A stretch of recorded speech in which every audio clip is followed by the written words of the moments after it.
Frères et sœurs, je vous salue au nom merveilleux de notre Seigneur et Sauveur Jésus-Christ. J'espère que vous allez bien, quel que soit l'endroit où vous vous trouvez.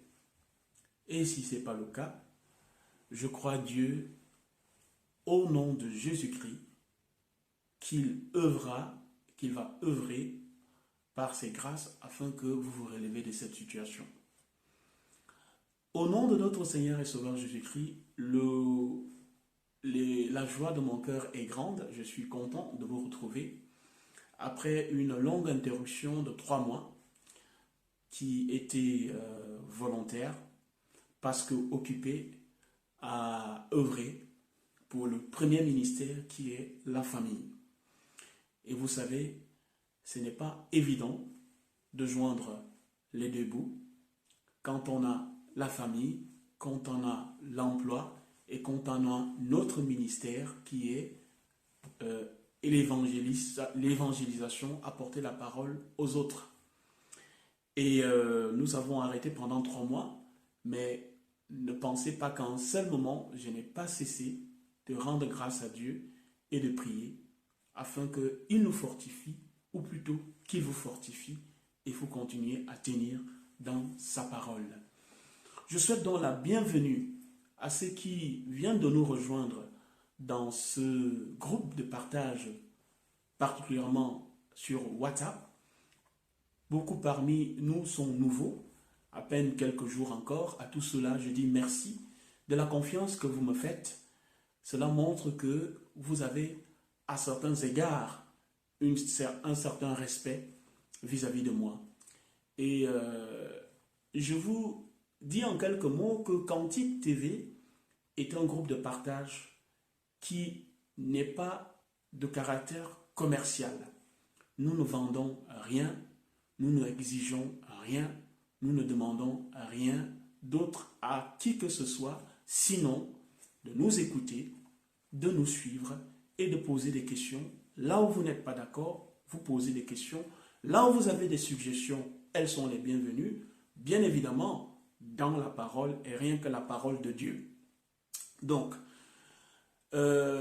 régulièrement, nous allons recommencer à mettre des vidéos en ligne pour pouvoir apporter des éléments nécessaires aux enfants de Dieu, à savoir des cantiques, des louanges et bien sûr des exhortations et des enseignements, comme c'est le cas aujourd'hui.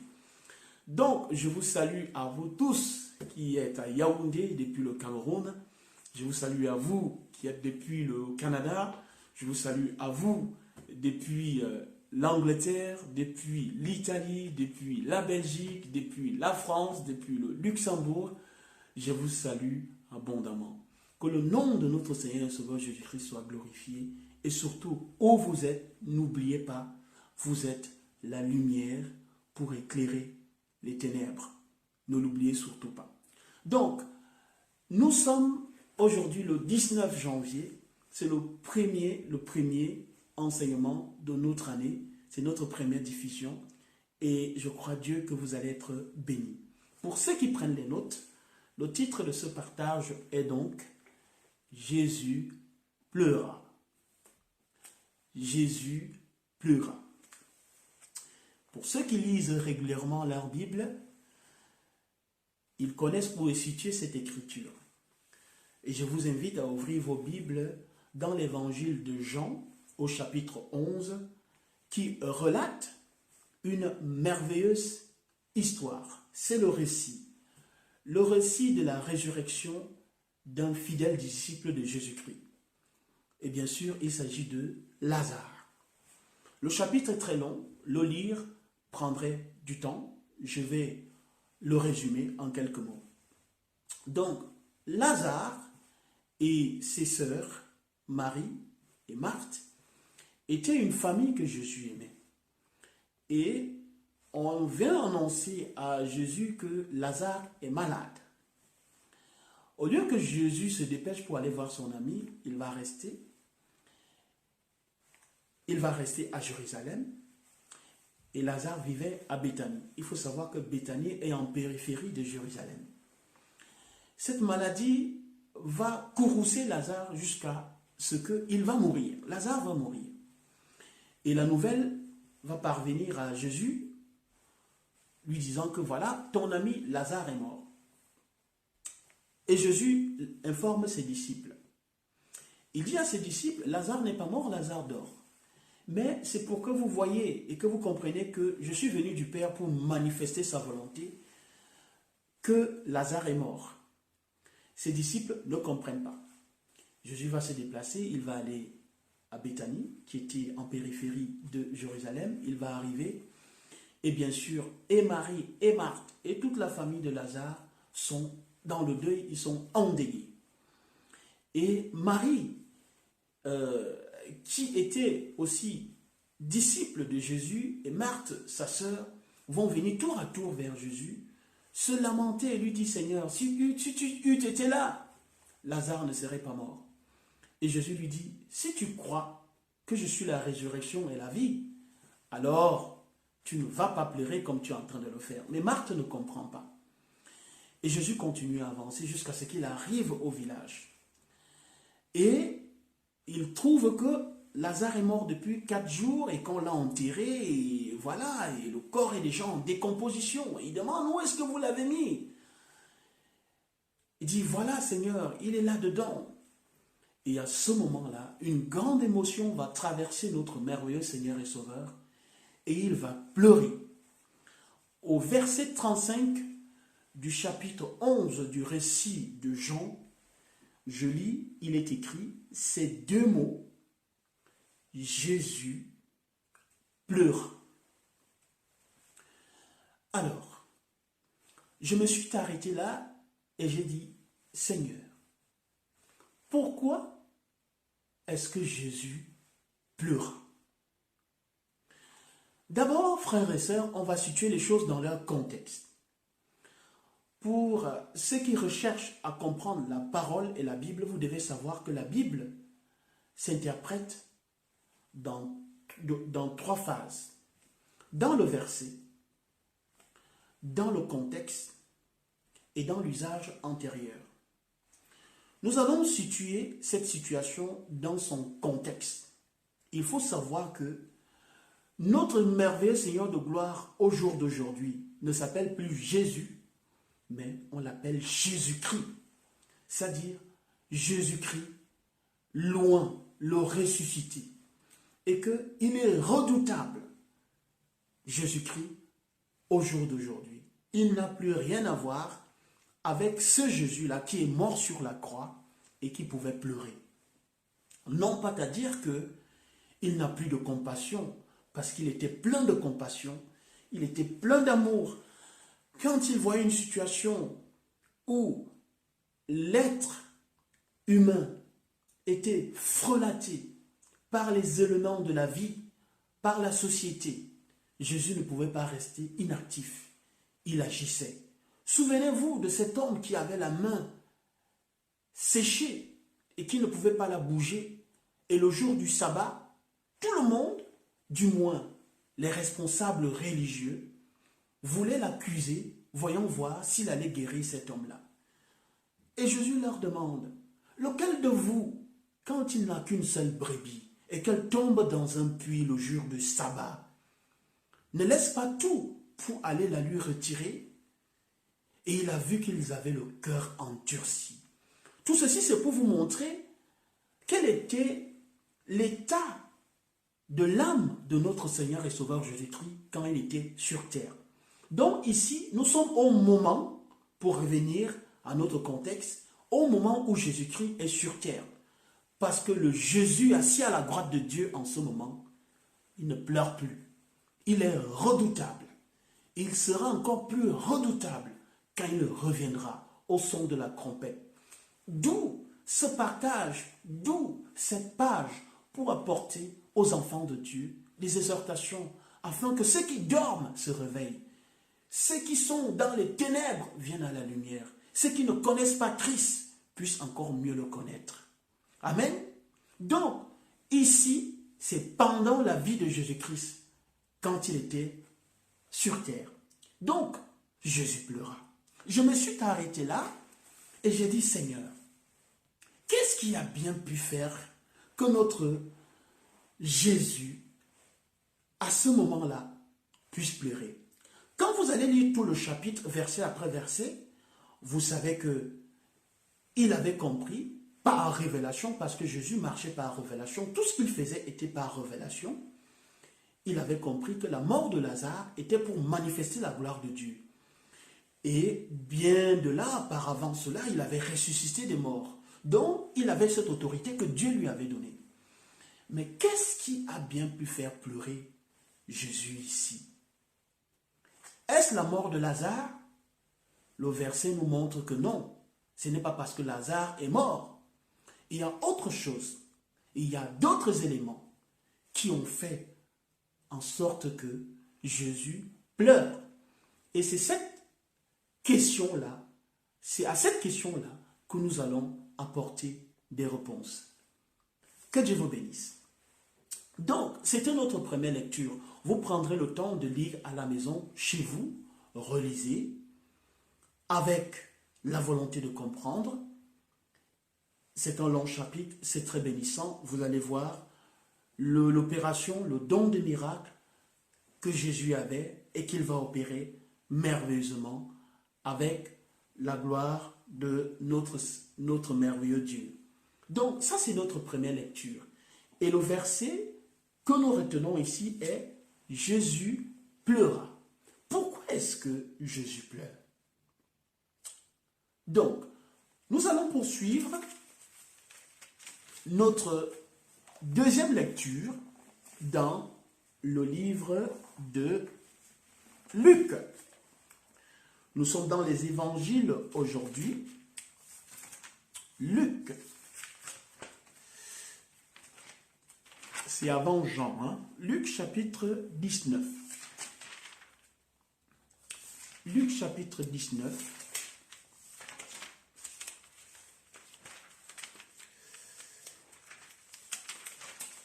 Le temps d'ouvrir également vos Bibles, si vous les avez, je vous invite à avoir régulièrement vos Bibles pour vérifier que ce que je dis est juste. Si vous attendez de tout recevoir, je peux vous tromper. Je peux dire des choses qui ne sont pas justes là, je peux même me tromper dans ma lecture. Donc je vous invite à avoir vos Bibles devant vous pour vérifier si ce que je suis en train de lire est exact. Donc nous sommes dans l'évangile de Luc au chapitre 41. Nous allons apporter une première réponse à cette question. Pourquoi est-ce que Jésus pleura? Dans Luc chapitre 19, versets 41 à 44, il est écrit: Comme il approchait de la ville, Jésus, en voyant la ville, pleura sur elle et dit: Si toi aussi au moins en ce jour qui t'est donné, tu connaissais les choses qui appartiennent à ta paix, mais maintenant elles sont cachées à tes yeux. Il viendra sur toi des jours où des ennemis t'environneront de tranchées, t'enfermeront et te serreront de toutes parts. Ils te détruiront, toi et tes enfants, au milieu de toi, et ils ne laisseront pas en toi pierre sur pierre, parce que tu n'as pas connu le temps où tu as été visité. Voilà, ici, Jésus fait une entrée triomphante à Jérusalem pendant la préparation de la fête de Pâques. Je vous situe dans le contexte. Et avant d'entrer en Jérusalem, il dit ceci. Il voit et il dit: Jérusalem, si tu connaissais en ce moment celui qui est en train de te visiter, mais comme tu ne le vois pas et tu ne le sais pas, voici. Le verset 42 lui dit: Si toi aussi au moins en ce jour qui t'est donné, tu connaissais les choses qui appartiennent à ta paix, mais maintenant elles sont cachées à tes yeux. Verset 43. Il viendra sur toi des jours où tes ennemis t'environneront, je l'ai dit, de tranchées, t'enfermeront et t'esserreront de toutes parts. 1. Ils te détruiront, toi et tes enfants, au milieu de toi, et ils ne laisseront pas en toi pierre sur pierre, parce que tu n'as pas connu le temps où tu as été visité. Jésus parle de son peuple. Il ne s'agit pas des pierres, des murs. Souvenez-vous, Jésus dit, il est à côté d'un temple et ses disciples lui font admirer l'édifice. Il dit, oh maître, regarde quel bel édifice. Il dit, il ne restera pas d'ici pierre sur pierre qui ne soit comment détruite. Jésus s'en foutait du matériel. Le matériel n'avait aucune importance pour lui. Donc, le peuple dont tu parles ici, ce ne sont pas les murs, ce ne sont pas des pierres, ce sont des êtres humains. Jésus pleure ici sur son peuple. Si son peuple qui ne reconnaît pas qui ne reconnaît pas l'autorité que Dieu lui a donnée d'apporter la paix au milieu de ce peuple-là. Et ce peuple qui ne reconnaît pas qu'il est venu du Père apporter la paix que les hommes, que les femmes, que les enfants de Dieu attendaient et qu'ils cherchent et qu'ils continuent à chercher aujourd'hui. Et il dit quelque chose de terrible. Il viendra sur toi des jours où tes ennemis t'environneront de tranchées, t'enfermeront et te serreront de toutes parts. Ils te détruiront, toi et tes enfants. À cette époque, le peuple qui était disponible était concerné. Cette phrase, cette partie de l'écriture, leur était destinée.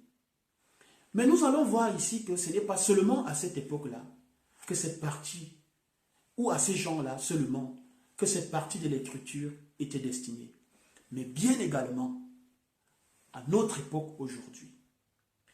Parce que, souvenez-vous, dans nos enseignants, dans nos diffusions précédentes, nous avons montré que Jésus marchait par révélation et que Jésus pouvait voir le futur.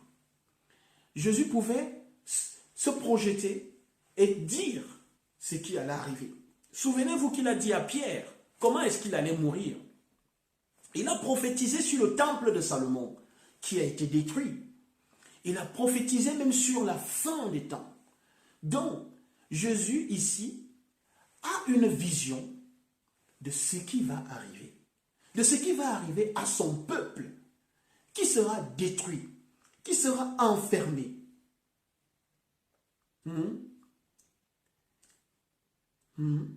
Et où on ne laissera pierre sur pierre qui ne soit comment détaché.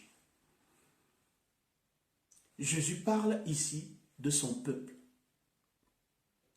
Est-ce que vous êtes en train de voir où je suis en train de vous amener? Jérusalem était concernée à cette époque par cette parole, mais également aujourd'hui, cette parole a toute sa valeur et toute sa place dans la société, dans le monde chrétien que nous vivons aujourd'hui. Parce que le peuple de Dieu est détruit, le peuple de Dieu est enfermé, le peuple de Dieu est découpé. Voilà une première partie à cette question dont je me suis posé, mais pourquoi est-ce que Jésus a pleuré? Jésus n'a pas pleuré la mort de Lazare. Jésus n'a pas pleuré pour Lazare parce qu'il était lui-même la vie, il était la résurrection, il avait la vie. Il avait la possibilité, parce que avant d'aller devant Lazare le ressuscité, avec la grâce de Dieu, il va rendre gloire à Dieu, il va dire, Père, je te rends grâce. Il va lever la voix, je te prie, non pas parce que tu ne m'exauces pas, je le fais pour ceci, parce que tu m'as toujours exaucé. Il n'y a rien que Jésus a demandé à son Père et que Dieu n'a pas donné. Donc, ce n'était pas la mort de Lazare qui a fait pleurer Jésus-Christ. Et quand vous allez lire le passage, vous allez voir que la sœur de Lazare, Marthe, et sa deuxième sœur, Marie, ne comprennent pas que Jésus est cette résurrection-là. Et face à la tombe, Jésus se rend compte que ce peuple ne comprend pas qu'il est venu du Père apporter la vie, la solution, la résurrection, la paix à tout homme, à toute femme qui le désire. Et aujourd'hui, la Jérusalem de Christ est enfermée, elle est attachée, elle est détruite, elle est dépouillée. Souvenez-vous de ce que Jésus dit dans les évangiles. Dans l'évangile de Jean, au chapitre 10, il dit, le voleur ne vient que pour faire quoi? Dérober, égorger et détruire. Et c'est ce qui se passe de nos jours. Donc à un moment, Jésus a cette vision-là et il voit la destruction de son peuple. Il voit la destruction des enfants de Dieu qui continue aujourd'hui. Notre deuxième lecture. Nous allons partir dans le livre de Matthieu. C'est la première évangile, Matthieu chapitre 9. Et la dernière écriture après celle-ci sera bien évidemment dans le livre de Osée. Osée, Matthieu chapitre 9. Nous allons lire quelque chose avant de terminer. Voilà.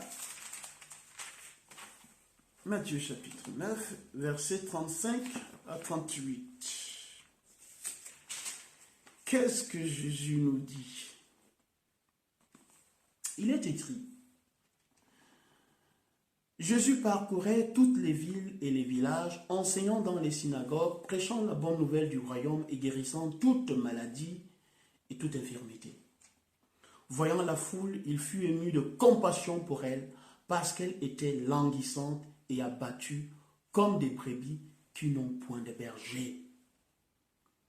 Voyant la foule, il fut ému de compassion pour elle, parce qu'elle était languissante et abattue, comme des brebis qui n'ont point de berger. Alors il dit à ses disciples, la moisson est grande, mais il y a peu d'ouvriers. Priez donc le maître de la moisson d'envoyer des ouvriers dans sa maison, dans sa moisson, autant pour moi. Voyant la foule, verset 36, il fut ému de compassion, parce qu'elle était comment? Languissante et abattue comme des brebis qui n'ont point de berger. Voilà le pourquoi, face à cette tombe, bien qu'ayant tout le feu vert de Dieu de ressusciter Lazare, Jésus pleura. Parce que Jésus avait compris l'incrédulité, le manque de connaissance que les enfants de Dieu ont et qui refusent la vie, la lumière, l'eau pour aller se creuser, pour aller creuser des citernes crevassées qui ne retiennent pas l'eau. La parole dit, mon peuple m'a abandonné, moi qui suis une source de vie, pour se creuser des citernes crevassées qui ne retiennent pas l'eau. Voilà pourquoi Jésus a pleuré. Jésus a pleuré parce qu'il avait vu comment son peuple est détruit et sera détruit par manque de connaissance. Le prophète Osée, au chapitre 4, verset 6, dit, mon peuple est détruit parce qu'il lui manque de connaissances. Mon peuple est détruit parce qu'ils m'ont abandonné, moi qui suis une source d'eau vive, pour aller se creuser des citernes crevassées. Voilà ce qui a fait pleurer Jésus. Et c'est pour cela que, au travers de cette vidéo, si jamais tu m'écoutes, tu m'entends, je voudrais que tu te demandes, est-ce que je suis sur la bonne voie? Est-ce que je suis sur le bon chemin? Est-ce que je connais Dieu? Qui est Jésus? Qu'est-ce que Jésus a fait pour moi? Qui est cet homme dont on parle tant? Parce que ce jour-là, tu ne diras pas que tu n'as pas suivi. Si tu m'entends, n'endurcis pas ton cœur comme dit la parole. Parce que cela a fait pleurer notre Seigneur et Sauveur. Mais maintenant là, il dit, il y a les prophètes, il y a la parole avec vous. Ils seront sans excuse ceux qui ne m'ont pas connu, ceux qui ne m'ont pas cherché. Parce que je me suis révélé à tous les hommes. Et toi qui continues à croire aux mensonges, aux prestidigitateurs, à ceux qui te font de faux miracles, faisant croire que cela vient de Dieu, c'est également pour toi que Jésus a pleuré. Parce que quoi que l'on dise, quoi qu'on fasse, la parole est près de toi, dans ton cœur, dans ta bouche. Ne dis pas qu'il montera au ciel. C'est en fait descente triste. Ou qui descend, qui ira sous la terre. C'est te faire remonter Christ. La parole est près de toi, dans ta bouche, dans ton cœur. Voici comment parle la justice qui vient de la foi. Quiconque confesse de sa bouche le Seigneur Jésus et croit dans son cœur que Dieu l'a ressuscité des morts, il sera comment? Il sera sauvé.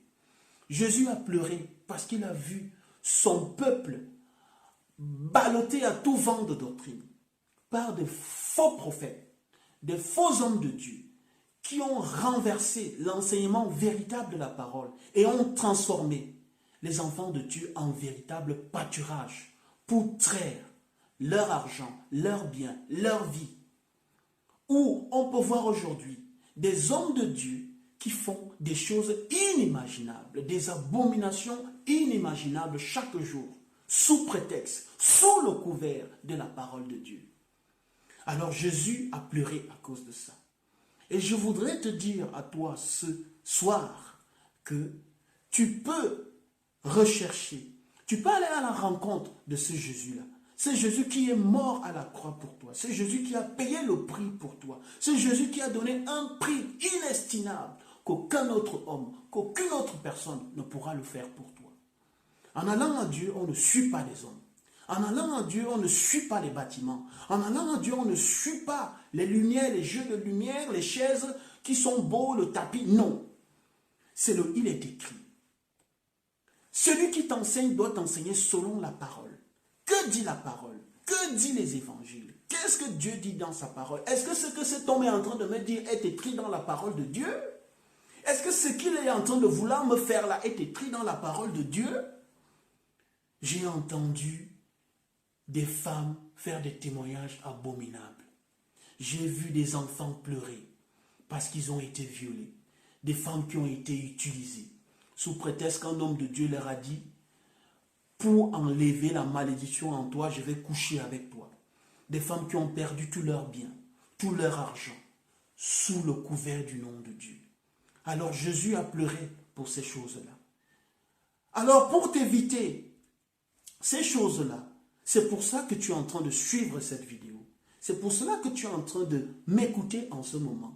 Pour que tu n'endurcisses pas ton cœur et que tu te demandes: Seigneur, qu'est-ce que je dois faire? Cherche Jésus. Demande à Jésus de venir dans ta vie. Dis-lui: Seigneur, je reconnais que tu es le Seigneur et Sauveur de ma vie. Je veux que tu me guides. Je veux que tu m'amènes vers la meilleure voie. Je veux que tu me conduises et que tu deviennes le maître de ma vie. Et tu verras. Demande-le lui avec sincérité. Et tu verras. C'était le partage aujourd'hui. Je crois à Dieu que vous allez être abondamment bénis. Je vous souhaite de bons moments et un meilleur début de semaine au nom merveilleux de notre